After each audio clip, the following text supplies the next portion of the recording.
베드로전서 이제 네 번째 시간입니다. 제목은 산돌 같은 삶, 교회라는 제목으로 오늘 말씀을 전하고자 합니다. 계속 연일 이제 뉴스가 나오는 것이 이제 여러 지역에서 전쟁이 나오지만 이제 최근 전쟁이 났던 이제 태국과 캄보디아의 뉴스가 나오고 있죠.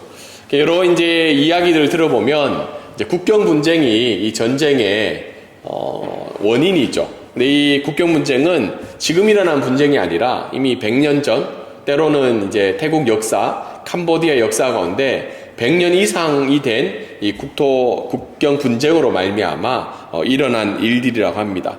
근데 뉴스에 자세히 들어보면 이제 책임 전가가 일어나죠. 누가 먼저 공격을 했냐, 그리고 누가 먼저 문제의 원인이 되었냐. 캄보디아 입장에서는 국가분쟁위원회에서 판결낸 그 결과에 따라서 이 땅이 영토가 우리 땅이라고 이야기하는 상황이고, 태국은 그 결정에 대해서 불복해서 이 땅은 원래 역사적으로 우리의 땅이라고 이야기를 하고 있는 상황입니다. 그런 상황 속에서 늘 궁금한 건 모든 전쟁의 원인을 찾아볼 때도 누구의 말이 진실인가, 누가 먼저 전쟁을 일으켰으며 그 원인이 어디인가라는 생각을 한번 해보게 됩니다. 동일한 관점에서 우리가 살펴볼 때 우리나라 정치도 비슷한 것 같아요. 최근에 나온 조사를 보니까 정치 신뢰도가 82%가 정치인의 말을 신뢰하지 않는다고 합니다. 우리나라 국민들이. 그래서 참 안타까운 일이죠.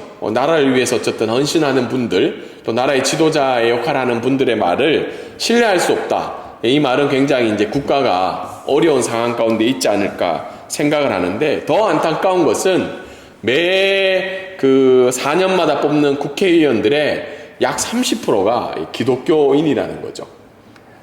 뉴스를 국회의원이 뽑힐 때마다 이 교회와 기독교 관련 뉴스들은 굉장히 자부심을 가지죠. 올해 이번 22대 국회의원 중에도 약 100명 가까이 있죠.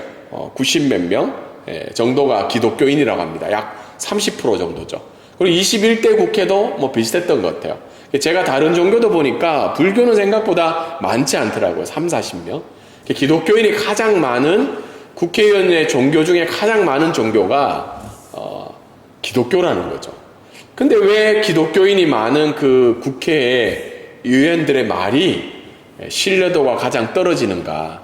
이것은 굉장히 우리에게 주는 우리 기독교인의 삶에 대한 평가가 아닐까 생각을 하게 됩니다.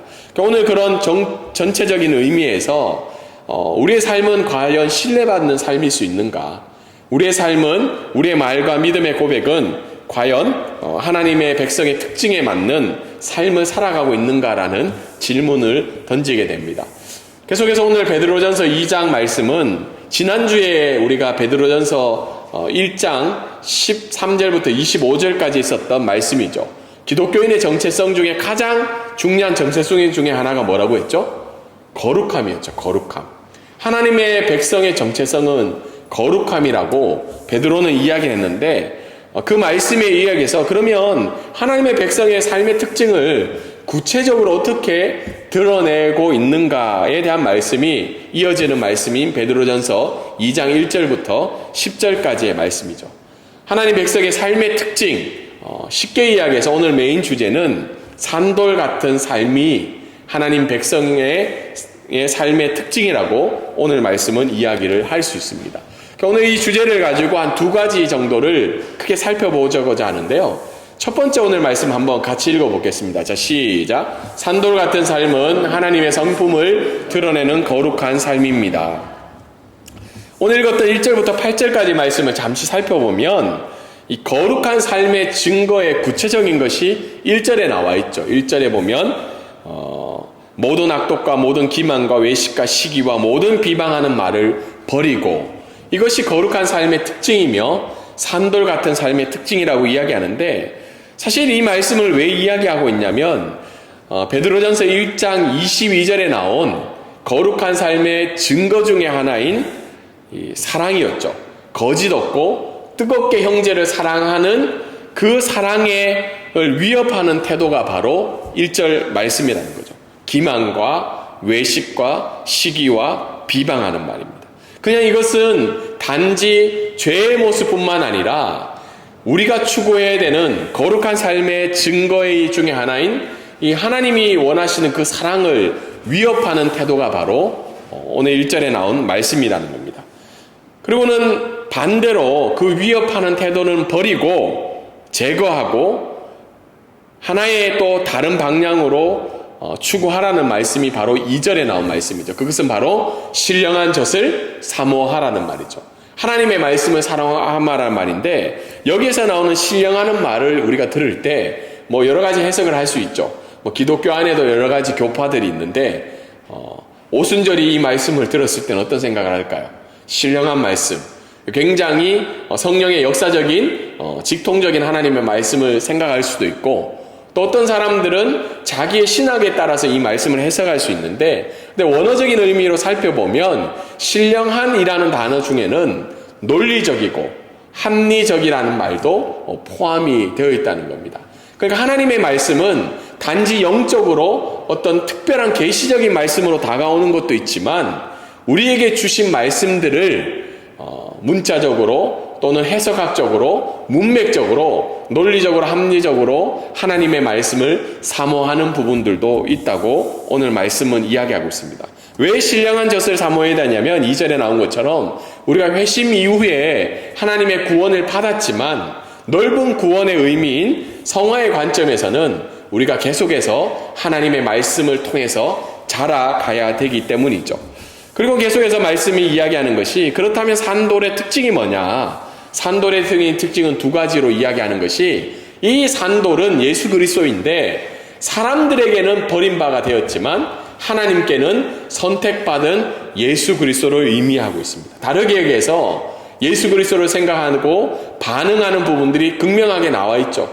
버리든지 하나님이 선택한 그 산돌을 받아들이든지. 그렇기 때문에 우리가 가진 복음도 동일한 모습이 있다는 겁니다.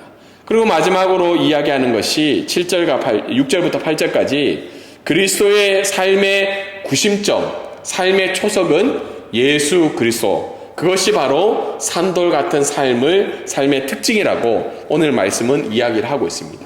이 말씀을 통해서 우리가 몇 가지를 적용해 보면, 산돌 같은 삶은 말씀에 끊임없이 비춰서 살아가는 삶이라고 이야기할 수 있습니다. 2절에 보면 갓난 아기들 같이 순전하고 신령한 젖을 사모하라. 신령한 젖을 갈망하고 끊임없이 사모하는 삶이라고 이야기를 하고 있습니다. 근데 이 말씀을 가지고 우리의 삶을 우리가 한번 적용해 볼 때, 사실 우리가 살아가는 삶은 지금 굉장한 다양한 가치와 문화 속에서 살아가고 있죠. 어쩌면 이 말씀이 기록된 1세기의 문화보다 지금의 문화들은 더 많은 문화를 가지고 있다는 겁니다. 그래서 우리가 문화를 받아들일 때 두 가지 반응이 있죠. 하나는 배척하는 거죠. 배척하고 단절하고. 때로는 어떻게 해요? 아니면 그 문화를 전체적으로 수용하는 건데, 우리가 세상에서 요청하는 문화를 뭐 예를 들어서 우리 김준규 교수님이 여러 가지 전문가적인 영역인 AI가 있죠. AI도 하나의 문화죠. 근데 지금 한국 교회나 그리스도인들이 그 AI를 대하는 반응이라고 하나요? 태도라고 하나요? 그것이 두 가지로 나타나고 있죠. 근데 이 다양한 문화 속에서 우리의 근본적인 자세는 뭐냐면, 문화 적응은 필요한 일이라는 거예요. 필요한 일. AI가 나오면 어떻게 해요? 그 문화를 사용하는 것들이 필요한 일인데, 근데 우리가 조심해야 될 것이 뭐냐면 끌려가는 일은 아니라는 거예요. 그 문화가 바뀔 때마다 우리가 그 문화의 모든 것을 수용해서 끌려가는 것은 산돌 같은 삶은 아니라는 겁니다. 그렇다면 산돌 같은 삶이 오늘 2절에서 주는 말씀은 뭐냐면, 끊임없이 우리가 진리의 말씀에 근거해서 어떻게 해요? 시대의 윤리적인 문제들, 정치적인 문제들을 어떻게 해요? 연결하는 작업을 이 말씀을 통해서 우리가 살아가며 그것을 사모하며 갈망하는 것이 산돌 같은 삶의 특징이라고 이야기를 할 수 있습니다.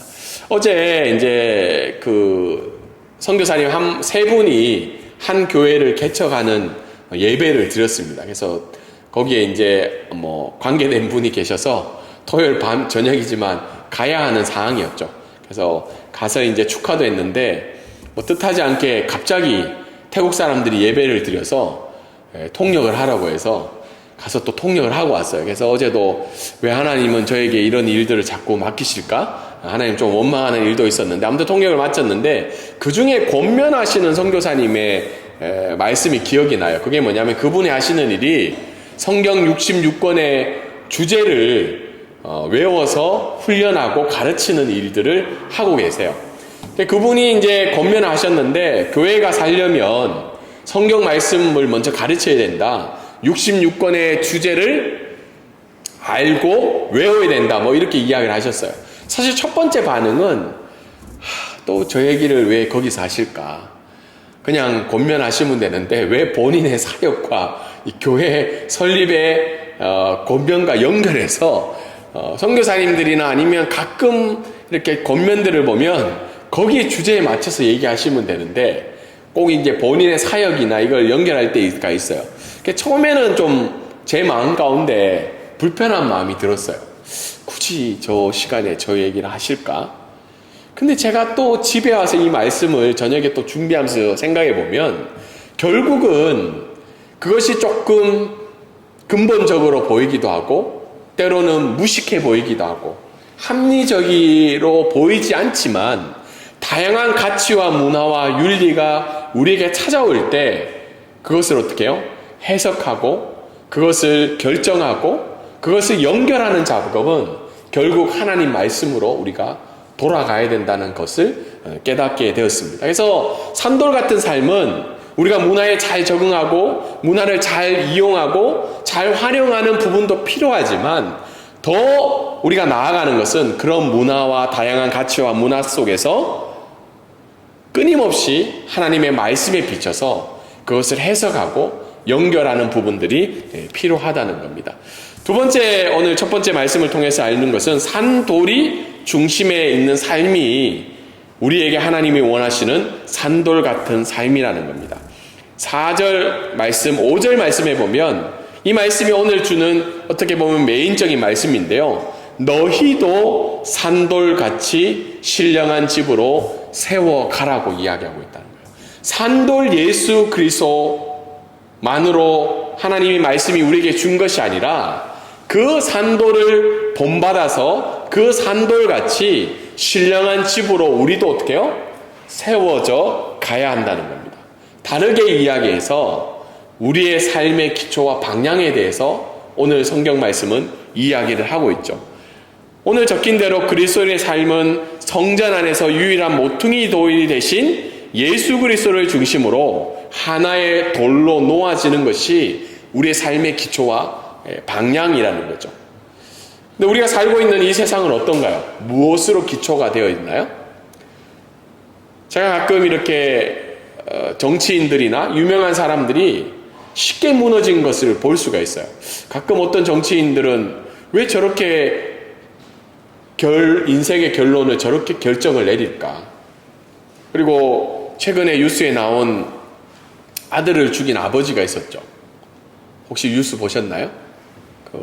이혼한 아내와는 이혼을 했는데 그 자녀가 생일 축하 파티에 이렇게 데리고 왔는데 아들을 총기로 쏘아서 죽인 사건이 있었습니다. 근데 사건에 왜 죽였냐고 물으니까 아들이 생활비로 주는 300만 원이 끊겼기 때문에 그리고 어머니와 관계 속에서 자신의 존재가 이제 느껴지지 않았기 때문에 아들을 이렇게 손자와 며느리가 있는 그 상황에서 아들을 죽이는 사건이 있었습니다. 제가 그런 것들을 볼 때 왜 이렇게 세상은 쉽게 무너질까? 그것들이 주어지지 않았을 때 본인이 붙잡고 있던 중요한 인생의 삶의 기초와 방향이 무너졌을 때 사람들은 너무 우리가 생각하기에 쉽게 무너지고 있다는 겁니다. 바르게 이야기해서 우리의 삶의 그러면 기초와 방향은 무엇인가? 우리는 무너지지 않는가? 왜 오늘도 설교하는 제 마음 가운데 불안과 염려와 불확실성 때문에 내 마음 가운데 낭망이 일어나는가? 그 원인은 뭐냐면 우리의 삶의 기초가 산돌인지 모퉁이돌인지 아니면 다른 무엇으로 우리 삶의 기초가 놓아져 있다면 동일하게 우리도 여러 상황 속에서 우리의 삶이 쉽게 무너질 수 있다는 겁니다. 근데 산돌 같은 삶의 특징은 우리 삶의 기초와 방향은 예수 그리스도 밖에 없다고 오늘 말씀은 이야기를 해주고 있습니다. 저와 여러분의 오늘의 삶들 가운데 정말 우리의 삶의 기초가 무엇으로 세워져 있는지 오늘 말씀은 우리에게 권면을 하고 있습니다. 동일하게 이 편지를 받던 베드로전서를 받던 그 사람들의 삶의 기초 또한 오늘 베드로는 이야기를 하고 있죠. 여러 가지 박해와 여러 가지 어려움 속에서 베드로는 너희의 삶의 기초가 산돌이시며 모퉁이 되신 예수 그리스도가 된다면 너희는 하나님이 기쁘게 받으시는 신령한 제사를 드린 제사장이 될 수 있다고 오늘 말씀은 이야기를 하고 있습니다. 말씀을 계속해서 적용해 보면 산돌 같은 삶은 하나님의 상품을 드러내는 삶이라고 이야기를 하고 있습니다. 오늘 읽었던 1절 말씀은 사실은 죽음의 문화죠. 사람을 죽이고 생명을 죽이고 분쟁을 일으키고 갈등을 일으키는 그 죽음의 문화에서 베드로전서 1장 22절과 또 베드로전서 2장 3절에 나오인 이 하나님의 성품을 드러내는 것이 산돌 같은 삶이라고 이야기를 할 수 있습니다. 이 세상에 있는 많은 교회들이 사실은 산돌 같은 삶을 살고자 다르게 위해서 하나님의 영광을 드러내고자 하는 삶을 교회 사역을 하고자 많은 일들을 보이고 있지만 그 일들 속에서 세상은 오히려 교회를 비난하며 교회를 욕하고 있는 이 아이러니하는 삶이 있다는 겁니다. 왜 그러냐면 결국은 하나님의 성품을 우리의 삶 가운데 드러내지 못했기 때문이죠. 팀 켈러라는 목사님은 이렇게 이야기했죠. 복음은 내면의 변화를 반드시 일으켜 타인을 향한 태도까지도 바뀌는 게 복음이라고 이야기를 하고 있습니다. 이 복음의 결론이 결국은 산돌 같은 삶이며 하나님의 성품을 드러내는 삶이라고 이야기하고 있죠. 한국 사회를 보면 제가 태국에 와서 좀 편한 게 있어요. 뭐냐면 보복 운전을 당하지 않아요. 태국은 웬만하면 태국 사람들은 기다려주고 이렇게 막 빵빵거리면서 막 위협하고 혹시 경험해 보셨나요? 운전하면서 위협을. 물론 가끔 운전자끼리 시비가 붙어서 총을 꺼내는 경우는 있어요. 근데 대부분은 태국 사람들은 이렇게 보복 운전을 하지 않거든요. 웬만하면 뭐 그런가 보다 하고 그냥 보내주는 게 태국인데 한국은 가면 운전하기가 무서워요. 저도 이번에 가서 운전을 고속도로에서 하는데 제가 교회로부터 이제 사용받은 게 스타리아예요. 스타리아는 혹시 9인승 넘으면 속도가 몇 킬로죠? 110km 이상을 갈 수가 없어요. 그런데 제가 중부 내륙 고속도로 가면 2차선밖에 없는데 2차선에 누가 달리냐면 트럭이 달리고 있죠. 늘 80km, 90km. 그럼 제가 그걸 추월하려면 어떻게 해요? 110km로 열심히 해서 추월을 할 수밖에 없는데 110으로 달리고 있는데 늘 뒤에서 뭐가 있냐면 쌍라이트가 켜지는 거죠. 그 승용차 운전자들로부터 110을 더 달릴 수 있는 차로부터. 제가 그거 보면서 참 쉽지 않는 사회다. 내가 법을 어긴 것도 아니고 이걸 추월하기 위해서 110으로 달리고 있는데. 그래서 산돌 같은 하나님의 성품을 드러낸 삶은 뭐 어떤 거룩하게 우리의 삶의 모습을 포장하는 것이 아니라 하나님의 성품을 드러내는 거죠. 그래서 제가 몇 가지 생각해 보면 대갚아 주지 않는 거죠. 내가 불이익을 받더라도 대갚아 주지 않고, 또 베드로전서 1장 22절의 말씀에 의해서 어떻게 해요? 계산하지 않는, 거짓되지 않는 진실한 인간관계죠. 어떤 사람에게 유익이 있기 때문에 관계를 맺는 것이 아니라 그리스도인이기 때문에 계산하지 않는 진실한 하나님의 성품을 담은 인간관계죠. 그리고 이유 없는 사랑. 우리 아이들이 이번에 한국에 가서 뭐 용돈도 받고 여러 이제 어른들로 사랑을 받으면서 애들이 한 번씩 묻는 게 그 내용인 거죠. 왜 우리를 이렇게 환대해 줄까? 저도 가끔 그런 생각을 하죠. 왜 저를 환대해 줄까? 그게 결국은 그리스도인의 사랑인 거죠. 그리고 뒷담화하지 않는 삶, 다르게 얘기해서 우리가 다른 사람 이야기는 할 수 있지만 비난하고 조롱하고 비교하고 거짓 증가하지 않는 그러나 하나님의 성품을 드러내는 것이 오늘 성경이 이야기하고 있는 산돌 같은 삶이라고 이야기를 할 수 있습니다. 두 번째 오늘 말씀을 통해서 알 수 있는 것은 산돌 같은 교회는 거룩한 제사장의 역할을 하는 교회라는 겁니다. 9절부터 10절까지 보면 교회의 네 가지 정체성에 대해서 이야기하고 있죠. 교회는 택하신 족속이고 왕 같은 제사장이고 거룩한 나라이고 그의 소유된 백성이라는 거죠.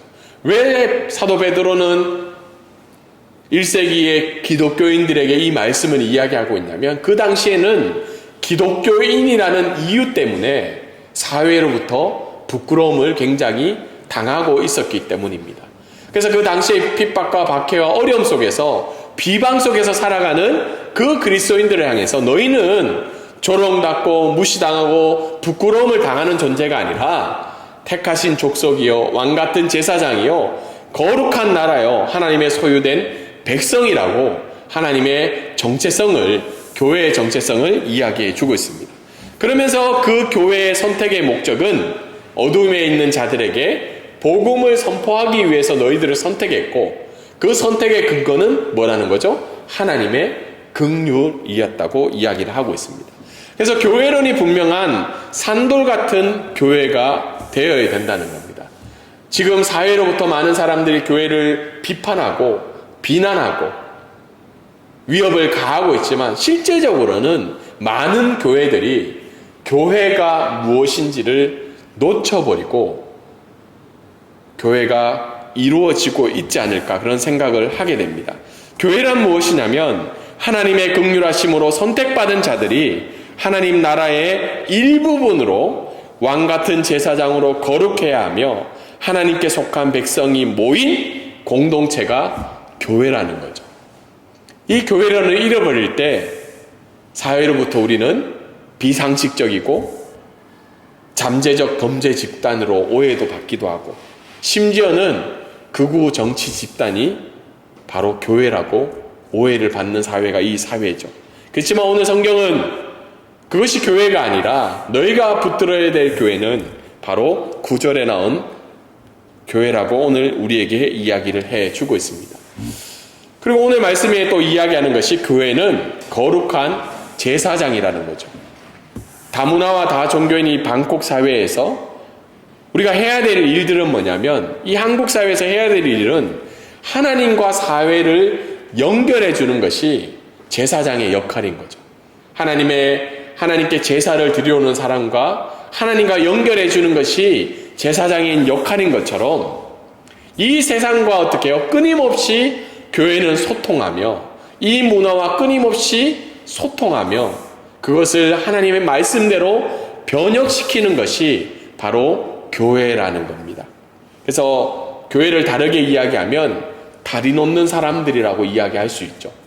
근데 지금의 우리의 저와 여러분의 모습 속에는 어때요? 우리들만의 리그가 많다는 거예요. 우리끼리가 많고 우리끼리 행복하고 우리끼리 잘 살아가는 교회가 우리의 모습일지 않을까 생각해 봅니다. 근데 지금은 여전히 사회가 직면하는 수많은 문제 앞에서 교회에게 요청한다는 겁니다. 너희들이 믿고 진리로 생각하는 답이 무엇이냐고. 제가 교회사를 전공했을 때 초대교회 부흥의 역사의 여러 가지 원인 중에 하나가 그 시대, 특별히 로마 제국이 일어났던 그 시대에 두 번의 큰 그 질병들이 있었죠. 그 코비드 같은 질병들이 있을 때 수많은 사람들이 수많은 종교에게 질문을 던졌어요. 이 질병이 어디서 왔냐? 왜 이것이 무엇이 원인이냐? 근데 많은 사람들이 많은 종교가 그 질문에 대답을 하지 못했는데 그때 당시에 초대 기독교인들이 그 질문에 대해서 대답을 하며 살아갔던 적이 있었습니다.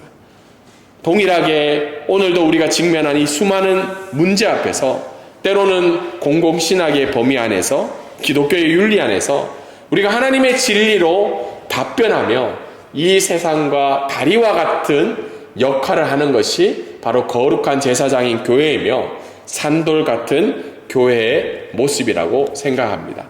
마지막으로 오늘 말씀을 통해서 우리가 알 수 있는 것은 산돌 같은 교회는 긍휼을 베푸는 교회라는 겁니다. 10절에 보면 너희가 전에는 백성이 아니니 이제는 하나님의 백성이요 전에는 긍휼을 얻지 못하였으니 이제는 긍휼을 얻은 자라는 거죠. 왜 이 말씀을 하냐면 그전에는 너에게는 소망도 없었고 하나님의 은혜를 받을 자격이 없는 자들이었지만 하나님의 긍휼하심으로 말미암아 너희가 이제는 산돌 같은 제사장 같은 교회라고 이야기를 하고 있습니다. 오늘 그 옆에 제가 이제 이렇게 하나의 그림을 제가 옆에 보면 이 세상은 지금 뭐죠? 눈물나게 매운 일이 많은 세상이라는 거예요. 근데 눈물나게 웃는 일이 많은 세상이 되고 싶어 하는 것이 오늘 이 세상 사람들이 원하는 삶의 모습이죠. 그래서 그 웃음을 찾기 위해서 어떻게 해요? 제가 이 상반기 그 여행 객수를 보니까 3,700만 명이 6개월 동안 해외로 갔다고 합니다. 3,700만 명이. 우리 대한민국 인구의 거의 절반 이상이 해외를 갔다는 거죠. 왜 그렇게 해외를 갈까요? 눈물 나는 세상 속에서 웃고 싶어서 행복을 누리기 위해서 해외여행을 간다는 거죠.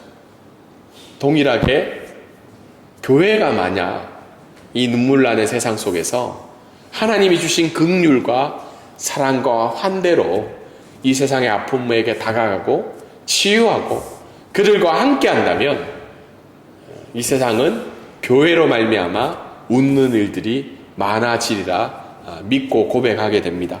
그래서 마지막으로 오늘 말씀을 정리하면 일상생활에서 산돌 대신 예수 그리스도의 그 말씀의 삶에 비추어 하나님의 성품을 날마다 드러내는 삶을 살아가기를 주님의 이름으로 소망합니다. 또한 방콕 브릿지 교회와 이 세상에 있는 모든 하나님의 교회들이 하나님과 세상을 연결하는 제사장 같은 교회가 되게 하여 주시고 특별히 교회를 생각할 때마다 긍휼이 있고 환대가 있고 이유 없는 사랑이 있는 곳으로 여겨지게 되어서 이 세상에 참된 소망으로 이 세상을 웃게 하는 귀한 하나님의 복된 교회가 되기를 주님의 이름으로 소망합니다. 아멘.